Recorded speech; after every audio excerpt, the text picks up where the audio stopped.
years ago, I was the one with the real big baggy jeans. If I didn't have a belt, they would have fell right down. I was the one with the big Timberland boots and the t-shirt and the hoodie and the hat turned backwards to the right side.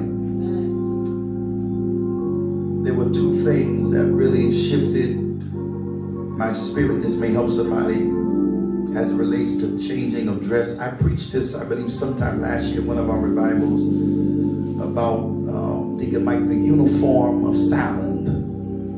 And God had spoken to me a few years ago about priestly garments. Priests are supposed to wear priestly garments. And sometime after that, God gave me another confirmation. First time was priestly garments, but the second time spoke to me was wedding garments. And I always remember how, I believe it's in Matthew 22, Jesus found a man at the wedding feast without a wedding garment. His instructions were, after he asked the man, how did he get in here without a wedding garment? And the man had no response. Jesus gave instructions. He said, tie his hands, tie his feet, and throw him into everlasting fire. Man went to hell because he did not have on a wedding garment.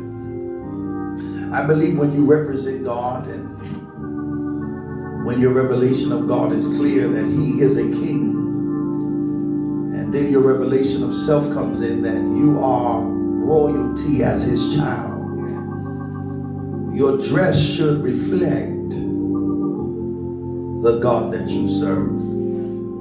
Let the church say amen. Amen. This springboarded me into this assignment tonight. There were so many directions I could go with this.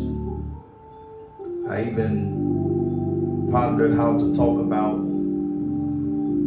how spirits sometimes are responsible for why people dress the way they dress. But that's too long for a Sunday night.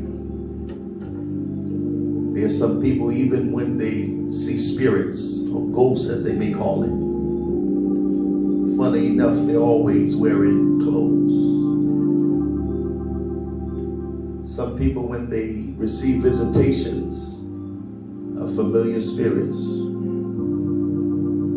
sometimes they're often wearing the same thing that they died in, or they come in the same thing that they were buried in. Spirits have a way of influencing people's dress. Sometimes you can identify the kind of spirit in a person by observing how they dress. Are you still here tonight? I saw something here. The hard work of ministry is knowing what God wants to say, but finding it in the scripture.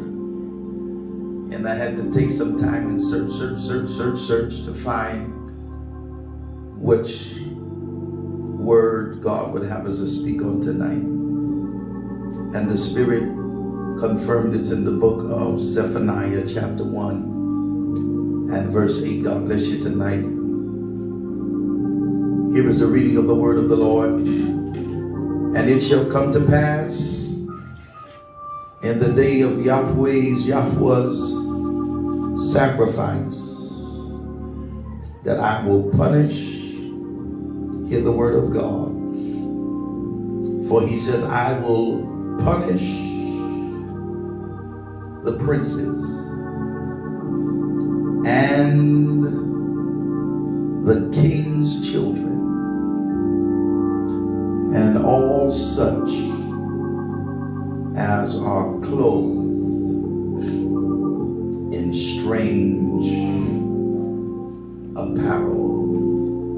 Is not my word like as a fire, says the Lord, and like a hammer that breaks the rock in pieces? The grass withers, the flower fades, but the word of our God shall stand forever. Thank you again, Father, for this opportunity to stand behind this sacred desk, to be able to declare your words unto your people. We always are needing a word from you, for man does not live by bread alone, but we're surviving by every word that proceeds out of your mouth. We thank you that when you release a word out of your mouth, it cannot return to you void, but it must accomplish what it has set out to do. You sent your word with healing and with deliverance. We thank you tonight that we receive what you would have to say unto us tonight.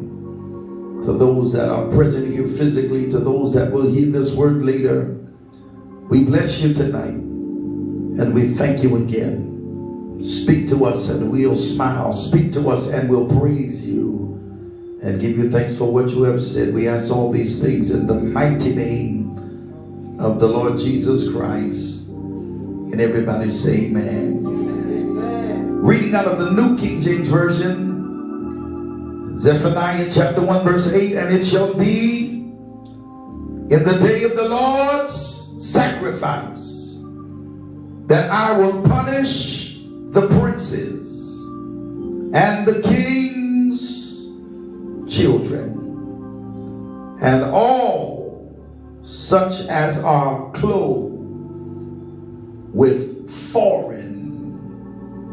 King James says strange, but literally it means foreign apparel. And for the next few moments tonight, I want to talk about foreign clothes. Foreign clothes.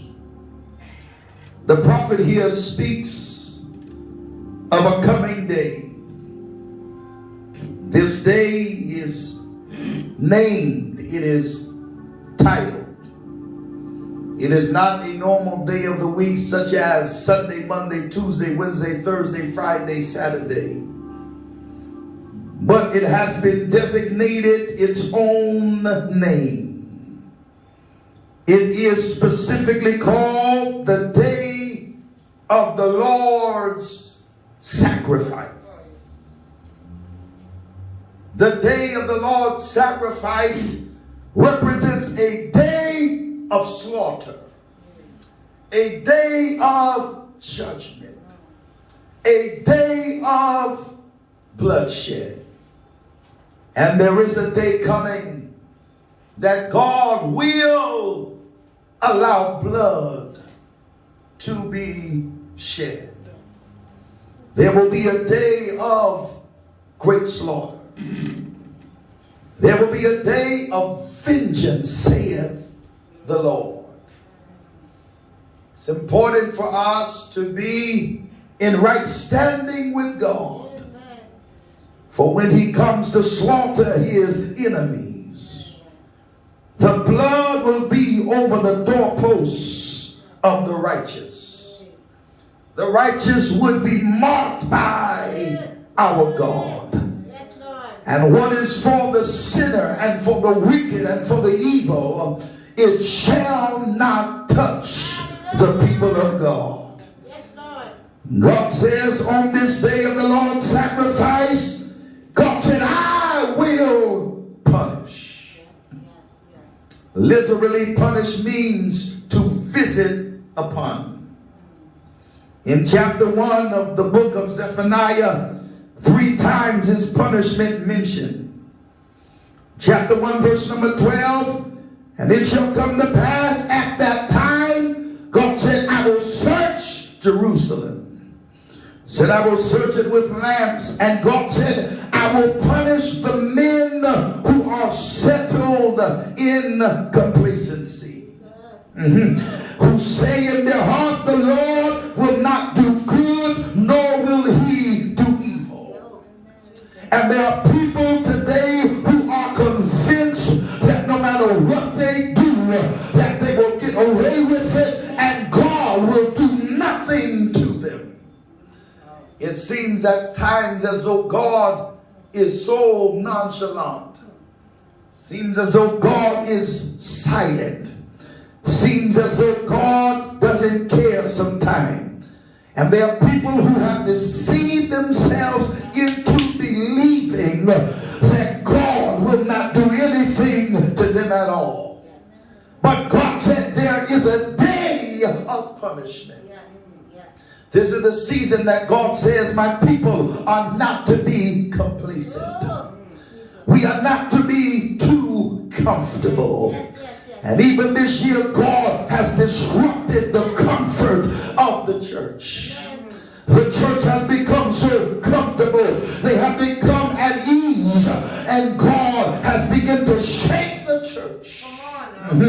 Hallelujah. To bring them to the place of recognition that not only is he alive, but he's ready to come back. And we the people of God must be ready for when he comes again. In chapter 1 and verse 9, God said, in the same day I will punish all those who leap over the threshold, who fill their master's houses with violence and deceit. And here in our text, the 8th verse, God said, it shall be in the day of the Lord's sacrifice that I will punish the princes and the king's children and all such as are clothed with foreign apparel. God said my punishment is going to be for 3 classes of people. Number 1, it's going to be for the princes. These are the officials and these are the leaders of the land. The heads of tribes and the heads of families, the nobles and the magistrates of the day. God said, I will punish them. Not only does he say, I will punish the princes, he says, I will punish the king's children. I will punish the royal family. Notice God does not say, I will punish the king. He says, I will punish his sons. It is at times that we come to realize that the king is righteous, while the children are not. But God is not going to put judgment on anybody that does not deserve it. Amen. He said, the soul that sinneth shall surely perish. Last but not least, God says, I will punish all those with strange apparel. God said, I will punish all those who are wearing strange or foreign clothes. Look at God here describing some people's clothing as being foreign. Apparel and vestments and raiment and attire, God sees them and describes them as being foreign. And God said, I'm going to visit and punish people according to what they are wearing. When you are a child of God, you cannot wear anything that you choose. Amen. It's quiet in here. Hallelujah. You must understand that God requires you to dress a certain way. If you are holy, you ought to look holy. Yes, Lord. If you're holy, you ought to dress holy. God has called us to holiness. One of the issues with many of the young people today, they may not realize it, but they are wearing foreign apparel. Yes, they are. Even people in the church, they are wearing foreign apparel. When I say foreign, I'm not talking about how it is made and manufactured in another country. But God said, when I look at certain clothing, it's foreign to me. God said it's foreign to holiness. God said it's foreign to what I have designed for my people to look like. And God is saying even tonight, to those that are listening, God is saying, it is time to take off the foreign clothes. The word for apparel or clothing only appears 8 times in the Old Testament.